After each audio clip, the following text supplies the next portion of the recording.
Are 6 Argentina stars about to be banned from the 2030 World Cup? The number 6 has been circulating all over football social media for weeks, but there is one very simple truth that almost nobody mentions. FIFA has not issued any ban at all. What exists right now is a collection of disciplinary investigations, and there is a huge difference between being investigated and being banned, a difference that much of the coverage is blurring.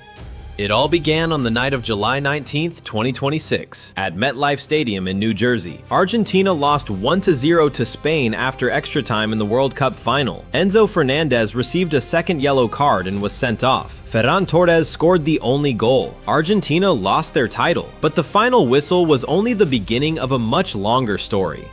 As soon as the referee blew the whistle, everything descended into chaos. Spain's players rushed onto the pitch to celebrate, and Leandro Paredes became involved in a confrontation with Eric Garcia and then Gavi, whom he threw to the ground. Nahuel Molina was accused of punching Rodri as the Spain captain ran past celebrating. Assistant coach Roberto Ayala was caught on camera grabbing Eric Garcia by the neck before lashing out at Dani Olmo. Lionel Scaloni had to rush in and separate people in the middle of the disorder. And here's a detail many people missed. FIFA's system reportedly showed a red card for Paredes over the incident with Garcia, and then that entry disappeared. That means any final punishment, if there is one, would not come from an on-field card, but from a separate retrospective disciplinary process. On July 29th, FIFA officially announced that Paredes was facing 3 assault-related charges, the most of anyone involved. Molina faced 2 assault charges plus 1 charge of unsporting conduct. Ayala faced 1 assault charge. Thiago Almada and Spain's Gavi as well were both placed under investigation for unsporting conduct. That is right. FIFA is not only looking at Argentina. A Spain player is also part of the case. That shows the focus is on specific conduct on the pitch, not on punishing the team that lost the final. Under Article 14 of the FIFA Disciplinary Code, conduct classified as assault against an opposing player or official carries a minimum sanction of 3 matches or an equivalent period of suspension. With 3 separate allegations, Paredes is facing the greatest risk of anyone in this group.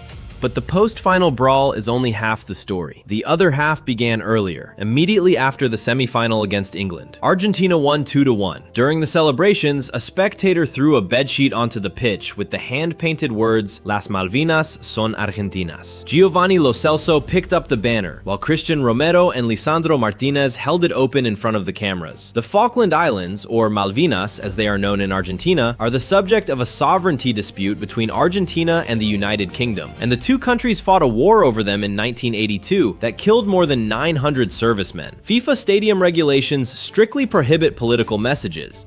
This is where the claim about 6 players gets wrongly stitched together. Paredes, Molina, and Almada are 3 players against whom FIFA opened individual disciplinary proceedings. Romero, Lisandro Martinez, and Lo Celso are the 3 players seen with the banner. But according to FIFA's July 29th announcement, no individual disciplinary case was opened against them. The party being held responsible over the banner is the Argentine Football Association, the AFA, not each player personally. Appearing in a controversial photo does not automatically mean a player has been suspended.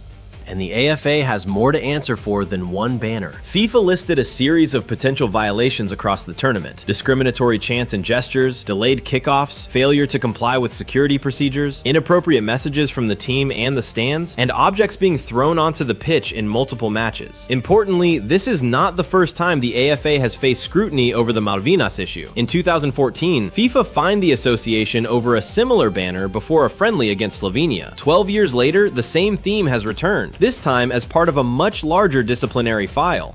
The question everyone wants answered is whether these sanctions could still affect the 2030 World Cup. The truthful answer right now is nobody knows, not even FIFA. FIFA regulations allow an unserved suspension from one World Cup to carry over into the national team's next official matches. That means if a punishment is measured in matches, it could be served gradually in qualifiers or other official fixtures, rather than automatically being frozen until 2030. To say with certainty that a player will miss the 2030 World Cup, we would need a specific ruling that clearly defines the scope of the sanction, and no such ruling exists yet.